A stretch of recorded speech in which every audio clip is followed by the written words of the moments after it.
Hey guys, welcome to my first video of the gaming series. Today I'll be playing some Destiny 2 while talking about some logical fallacies. What more could you want out of life? Nothing. No, but seriously, gonna be playing some Destiny 2. I have some great content I want to show you. There's a lot more to come, so stay tuned for that if you'd like it. But yeah, today's main topic that I want to commentate on is logical fallacies, and this has been a great topic in my life to talk about with people, especially if it's a great conversation starter too. If you run out of ideas to start a conversation with someone sometimes. I mean, broadly speaking, logical fallacies are when somebody reasons about something and they have no idea what they're talking about. No, just kidding. It's when an argument is logically incorrect or unsound. They can be used as tactics to make an argument feel stronger than it really is. I think in this day and age it's very important to recognize when you have been lied to. No, I'm kidding. It's very important to recognize when you are consuming information, whether it be by a person or the internet or something like that, especially in this broad age of information and misinformation, where so much information is thrown at you. There's, it wasn't like the old days where you had to go to a library or speak with a professor or your parents or something to get information. Right now everything is very accessible, and reading or listening to something, you should have a certain level of skepticism about it because they may include fallacious arguments. Yeah, basically it's important to recognize when somebody, especially a politician, an ad, a debate, or simply anyone trying to convince you of something, has sound arguments for whatever they're trying to say. When somebody uses rhetoric in their speech, they're trying to convince you of something or reach an agreement with you. They might use fallacies, which may often be disguised and make the person sound audacious or smart. One of the main culprits in lack of recognition in logical arguments has been the internet, because there's so much information thrown at you from several different sources, and especially in online forums such as comments or threads. But this reasoning can often be considered unsound. There's an effect called a bandwagon, which is actually a fallacy in itself. Basically, if enough people are talking about something, then you should repeat it, because everybody's talking about it. How could they all be wrong? I mean, logically speaking, they could all be wrong. So yeah, and sometimes in this day and age, it's not whoever has the clearest arguments, but whoever has the loudest. But yeah, without further ado, let's dive into some actual logical fallacies and just let's explore them in depth.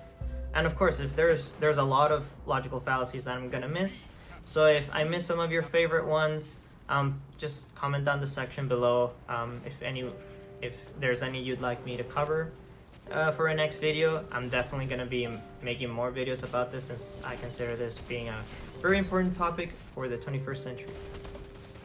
So yeah, so first off, there's something that I personally call a meta fallacy, which is just because a conclusion has a fallacious argument to support it, doesn't mean that this conclusion is false. It just means it hasn't been proven yet because the argument contained a fallacy. So yeah, you can't just say like, oh, you said a fallacy, so therefore whatever else you said to conclude is false. Formal fallacies are sometimes called non sequitur. A non sequitur is basically when a conclusion is reached without a valid logical form. So for example, if I claim that A or B must be true, and then after that I claim that A is false, then by logical extension, then B must be true in my argument, which may not necessarily be the case. And the last thing I wanted to mention before we dive in, sorry it's been taking a while, but stats and probabilities. These can often be manipulated. It's very easy to manipulate statistical conclusions sometimes, simply because there's so many ways of doing it, and you can manipulate the data ever so slightly just to fit your argument. Of course, that's not to say that statistics is always wrong, because you can definitely find statistical correlations among things which are true and should be in fact accepted, but sometimes, for example, when there is a correlational study about something that includes multivariate analysis, but then you conclude that, oh, this happens because this one other thing happened. Well, that may not be the end of it, because there may be other factors at play. All this is part of something called conditional probabilities and logic. They have to do a lot with this, so perhaps we'll cover this in another video if you guys want me to. So there's a great poster here. I'll show it on the screen right now. I would read it just like this: "Thou shalt not commit logical fallacies." Yeah. Let's go through a few of these. I'll mention my favorites here. Straw man, misrepresenting someone's argument to make it easier to attack. Oh yeah. That's basically, I mean, straw man is really, it happens a lot nowadays, especially when people sometimes they say something and they get offended by it. It doesn't mean that because you got offended by it, it makes it any less true. False. Sometimes the hard truth hurts. The slippery slope fallacy, asserting that if we allow A to happen, then Z will constantly happen too. Therefore, A should not happen. Well, yeah, this is a very common logical fallacy used by politicians and the like. They say like, oh, if we do this, then we might as well like let our country rot. An informal way of saying this is blowing things out of proportion. Sometimes you may hear your parents saying a slippery slope fallacy where like, oh, if you don't do your homework now, you're gonna be a nobody for the rest of your life. Well, that's not true, potentially. I guess some billionaires never even graduated, so probably they never did their homework and now they're billionaires.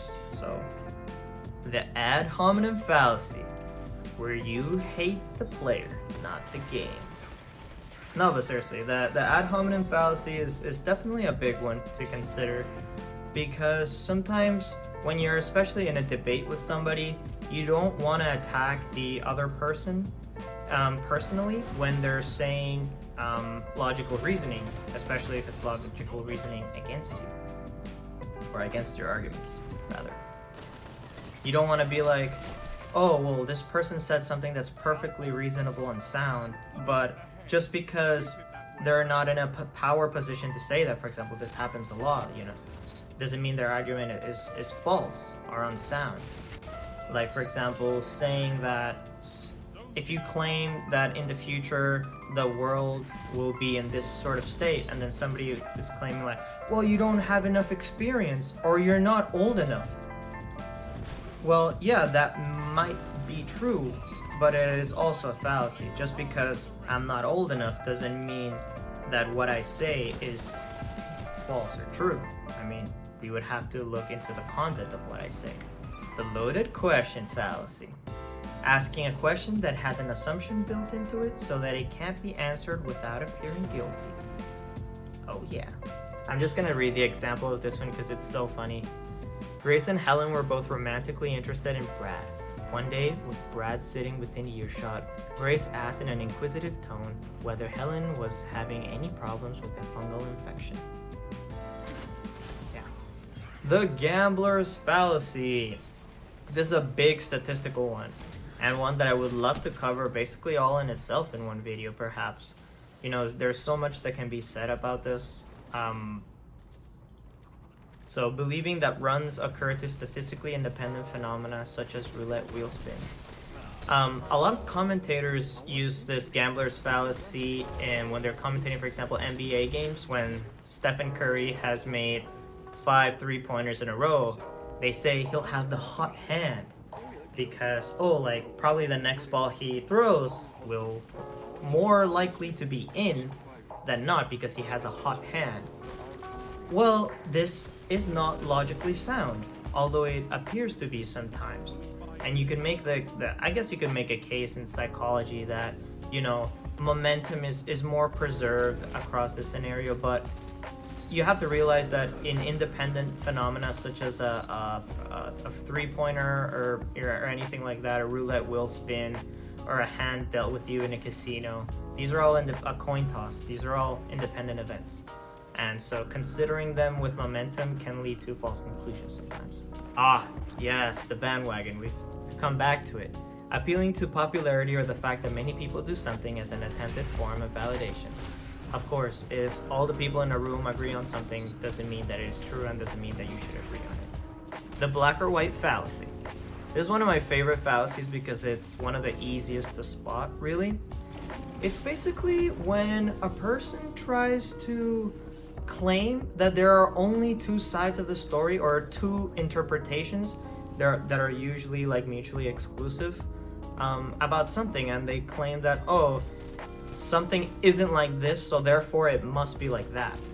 Well, that may not be true. Maybe there's some other gray area in between. But this is kind of why it's called black and white fallacy, because there may be a gray area in between where this certain truth lies, or where the most correct and logical reasoning lies. Begging the question. Yeah, so this is basically about circular arguments. It's basically when you phrase something in a way that the answer or the conclusion to what you're raising is included in the statement itself. It's a bit weird, and a bit weird to wrap your head around, but I think it's best expressed through some examples. So here the interwebs have some examples here. Everyone wants the new iPhone because it is the hottest new gadget in the market. Well, if it's the hottest new gadget in the market, then everybody would want the new iPhone. So you can't simply say that everybody wants the iPhone is because it's the hottest new gadget in the market. Because it could be vice versa, or it could be both ways. It's circular. Sometimes you'll see begging the question in ads. So sometimes this wouldn't be a cigarette ad, it would be like an anti-cigarette ad or an anti-cigarette campaign, where it'd be like, smoking cigarettes can kill you because cigarettes are deadly. Well, of course, if smoking cigarettes can kill you, of course they're deadly. And that's not an argument, that's just a statement. It begs the question. Another honorable mentions is appeal to nature, where just because something is natural or ecosystemically good, it means it's true. Or appeal to authority, when using the opinion or position of an authority figure or institution of authority in place of an actual argument. Or appeal to emotion, manipulating an emotional response in place of a valid or compelling argument. A lot of politicians, again, will try to do this, or sometimes even writers can do this. They try to appeal to your emotions to convince you of something is true instead of with a compelling argument. And yeah, those were some of my favorite fallacies. I love talking about this to friends, families, co-workers. I urge everybody watching this video to be a skeptic, When you see a lot of information online, whether it was written by someone or said verbally, to be a skeptic and to really question the validity of people's arguments, especially when they're talking about something important. I mean, you don't have to be super, like I'm gonna question absolutely everything, I'm gonna go insane, I don't trust anything. But just have an open mind and have your ears out for this type of stuff. So yeah, this concludes the video, and hope you like the background gameplay. I'll have many more Destiny content to come, Smash content, Call of Duty Warzone content, and many more to come, so stay tuned for that. And we'll probably be continuing this topic about logic, fallacies, critical thinking, and the like in other videos. So if you're enjoying this, then also stay tuned for that. So anyway, yeah, I'll catch you guys later. Hope you enjoyed.